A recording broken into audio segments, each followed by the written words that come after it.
Sri Joseph Vijay எனும் நான்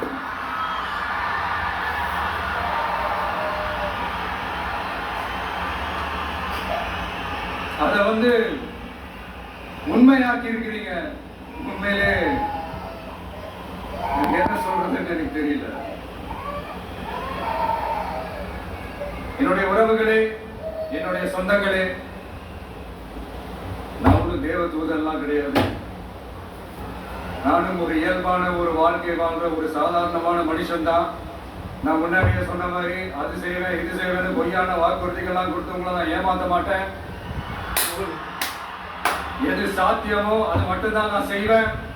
இமீடியட்டா உங்க மனசுல ஒரு கேள்வி ஒண்ணு வரலாம், அப்ப சாத்தியம் இல்லாததை செய்ய மாட்டாங்களா, செய்ய முடியாதா அப்படின்ற ஒரு கேள்வி ஒண்ணு வரலாம். இத்தனை கோடி மக்கள் என் கூட இருக்கும் போது எது வந்தாலும் பாத்துக்கலாம், என்ன வந்தாலும் பாத்துக்கலாம் அப்படின்ற அந்த கான்பிடன்ஸ் என் மனசுல இருக்கு. இன்னொரு விஷயமும் நான் இங்க சொல்லணும். இன்னைக்கு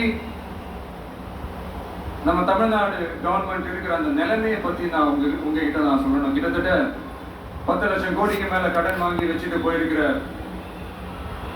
இன்னைக்கு அந்த தமிழ்நாடு அரசு இருக்கிறப்போ, கஜானாவை சுத்தமா தொடச்சி வலிச்சு வச்சுட்டு போயிருக்கிறப்போ, தூக்க முடியாத சுமையை ஏத்தி வச்சுட்டு போயிருக்கிறப்போ,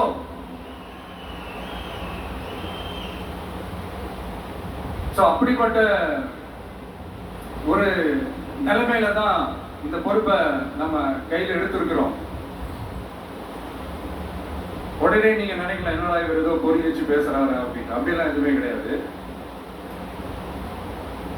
உள்ள போய் பார்த்தா தான் தெரியும் எது எந்த நிலைமையில இருக்கு, என்ன இருக்கு என்ன இல்ல, எது எந்த நிலைமையில இருக்கு எது எந்த நிலைமையில இல்ல. சோ அதையெல்லாம் பார்த்துட்டு உங்களுக்கு ஒரு வெள்ளை அறிக்கையா அதை வெளியிடணும்னு நான் நினைக்கிறேன். ஒரு டிரான்ஸ்பரண்டான ஒரு கவர்மெண்டா, அதாவது இன்னைக்கு நம்ம தமிழ்நாடு கவர்மெண்ட் இந்த நிலைமையில தான் இருக்கு அப்படின்றது உங்ககிட்ட சொல்லிட்டு I just want to take it forward from there. அதுதான் நான் முதல்ல செய்யணும்னு நினைக்கிறேன். தமிழ்நாட்டை பொறுத்த வரைக்கும் யாரையாவது போய் ஏதாவது சந்திக்கணும் அப்படின்னா இந்த மூஞ்ச மூடிக்கிட்டு போய் சந்திக்கிறதோ, என்ன மறைமுகமா உங்களுக்கு தெரியாம போய் சந்திக்கிறதோ அப்படிலாம் நான் செய்ய மாட்டேன். எதுவா இருந்தாலும் வெளிப்படையாக ஒளிவு மறைவு இல்லாம தான் நான் செய்வேன். இவ்வளவு பெரிய ஒரு பொறுப்பை கையில கொடுத்துருக்கிறீங்க. அதே நேரத்துல எனக்கு கொஞ்சம் அவகாசமும் நீங்க கொடுக்கணும்னு நான் ரிக்வெஸ்ட் பண்ணி கேட்கிறேன். நான் சொன்னதையெல்லாம் படிப்படியா நிறைவேற்ற நான் ட்ரை பண்ணுவேன், நிறைவேற்றுவேன். அதே நேரத்தில் எனக்கு கொஞ்சம் அவகாசம் கொடுத்தீங்கன்னா எனக்கு கொஞ்சம் உதவியாகவும் ஒத்துழைப்பாகவும் இருக்கும்.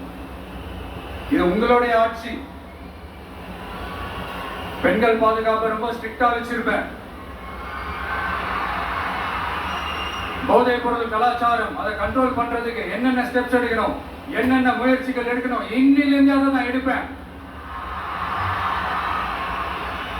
நம்ம பசங்களை அதிலிருந்து காப்பாற்ற வேண்டியது நம்ம அரசனுடைய பொறுப்பு.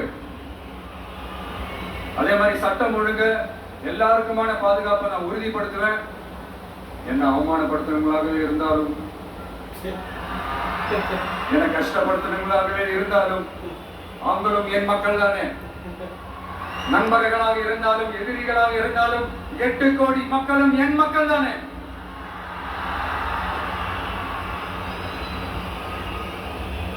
அது மாதிரி இந்த அடிப்படை விஷயங்கள், கல்வி, ரேஷன், மருத்துவம், குடிநீர், சாலை வசதி, பஸ் வசதி, இந்த மாதிரி விஷயங்கள்ல தான் என்னுடைய முதல் கவனம் செலுத்தணும்னு எனக்கு தோணுது.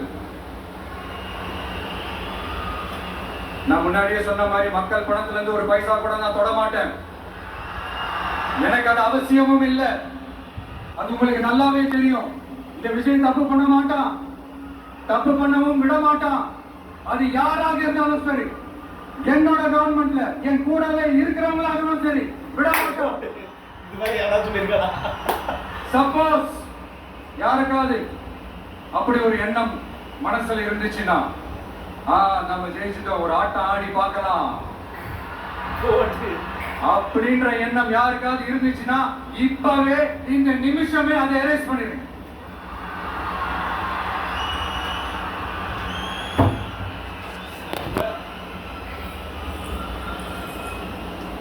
இந்த ஒரே சென்டர் தான் என் தலைமையில் உண்டான சென்டர்.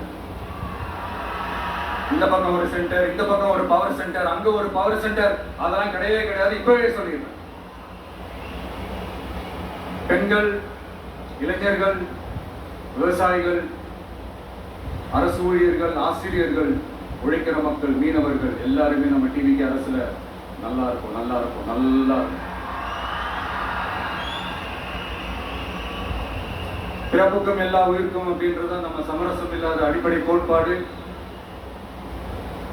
சிறுபான்மை சகோதரர்களே, உங்களுக்காக நம்ம டிவிக்கு அரசு கூடவே நிற்கும். உங்களுக்கு அதுல எந்த விதமான சந்தேகமும் வேணாம். இந்து, முஸ்லிம், கிறிஸ்தவர்களுக்கான முகம் தான் இந்த விஜயனுடைய முகம். அதுல 100% நீங்க இந்த விஜயை நம்பலாம். இப்படி ஒரு சூழலை ஏற்படுத்தி கொடுத்த தமிழ்நாட்டு மக்கள், ஒட்டுமொத்த மக்கள், உங்கள் அனைவருக்கும் இந்த நேரத்தில் என்னுடைய நன்றியை தெரிவிச்சு.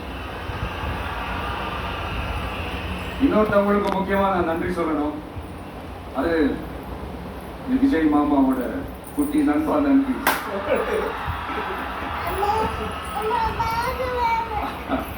அவங்களாலதான் இது நடந்திருக்கு. உங்களுக்கு எப்படி நன்றி கடன் செய்யணும்? உங்களுக்காக உங்க ஃபியூச்சரை மைண்ட்ல வச்சுக்கிட்டு எல்லா நல்ல விஷயங்களையும் உங்களுக்காக இந்த விஜய் மாமா செஞ்சு கொடுப்பான். கான்பிடண்டா இருங்க. அதே மாதிரி இன்னொருத்தவங்களுக்கும் நான் முக்கியமா நன்றி சொல்லணும். உங்களை எப்படி நான் மறப்பேன்? நீங்க தான் என்னோட உயிராச்சு. தமிழக வெற்றி கழக தோழர்களே,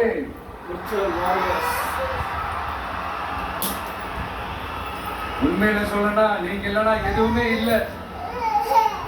என்னோட கழக தோழர்களுக்கும், கழக நிர்வாகிகளுக்கும், வாக்கு சாவடி முகவர்களுக்கும், மை டியர் வர்ச்சுவல் வாரியர்ஸ், உங்கள் அனைவருக்கும் கோடான கோடி நன்றிகள். வாங்க எல்லாருமா சேர்ந்து ஒரு ஃப்ரெஷ் கவர்னன்ஸ், ஒரு நியூ கவர்னன்ஸ் ஒன்று கொடுப்போம். This is a new beginning.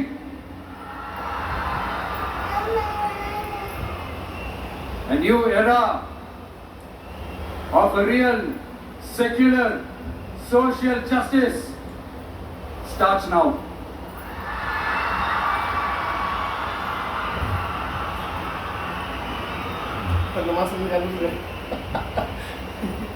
மக்கள் நலன்களை மட்டுமே லட்சியமாக கொண்ட நமது அரசுக்கு பக்கபலமாக நின்று ஆதரவை வழங்கியுள்ள